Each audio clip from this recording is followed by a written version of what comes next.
Hey guys, Jesse here, and welcome to part 4 of my perfect grade RX78-2 work in progress / review. And today we're going to be taking a look at the torso.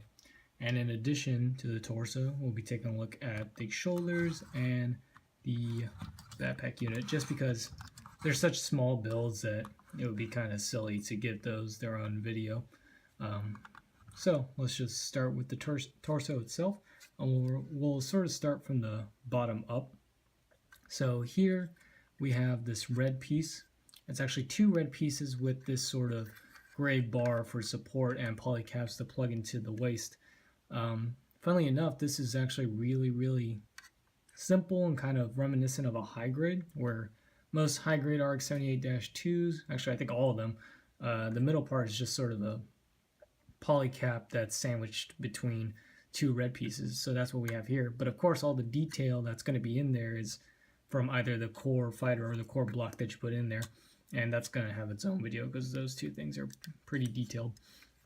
But anyways, this red part is pretty simple. Then we move on to this, and this is sort of the cockpit hatch. This build as well is very simple. It just hinges. This is actually for the armor opening gimmick. So this actually isn't how you're supposed to open the cockpit. It actually has a little working sliding door, and it can go all the way up, and if my core block was in there, or core fighter, you'd be able to see the pilot. So yeah, it has a little tab in there, so you're gonna have to use your nail or something. Then we have up here the vents, and you're not gonna be able to see it, but behind these vents there's actually like some venting detail behind it, which is really cool. There's a piece that slides behind it that has some grills and stuff, aside from these grills.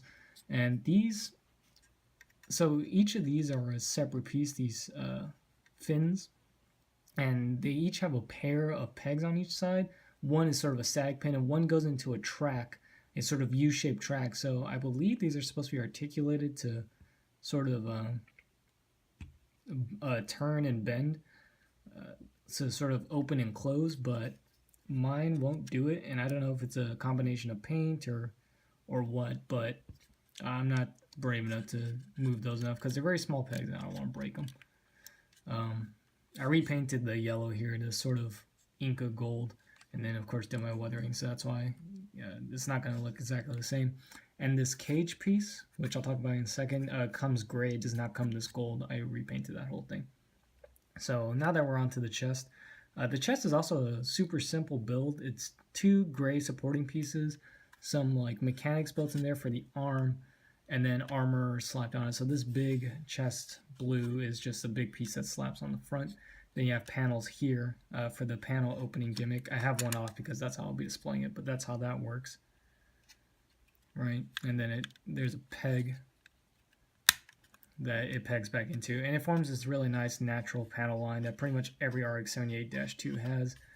So that's really cool. So you have two of those on there, and then you have two more armor pieces on the back, this blue and this blue that slap on. So very few armor pieces in the chest, but it's very effective.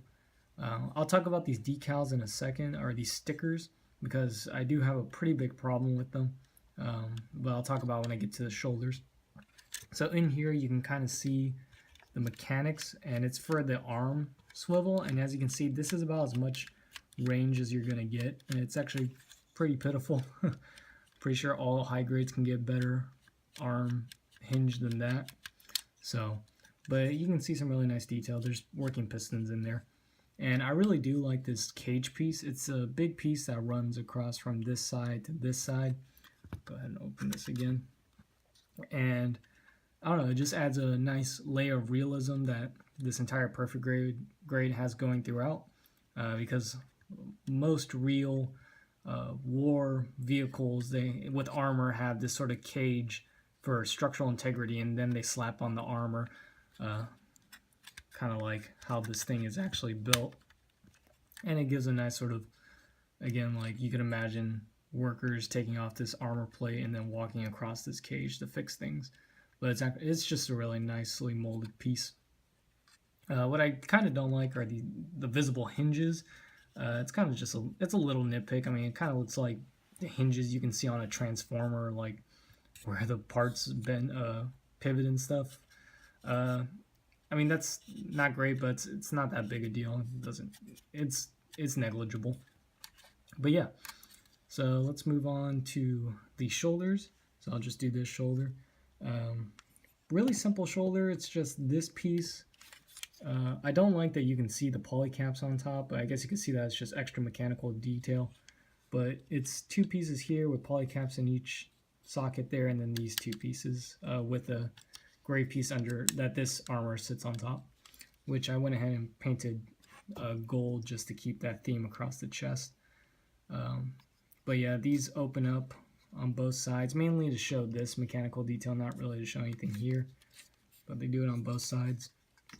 And it hinges up, I'm guessing to show this part of the shoulder armor, because there's some nice piping detail in there that you can see I painted.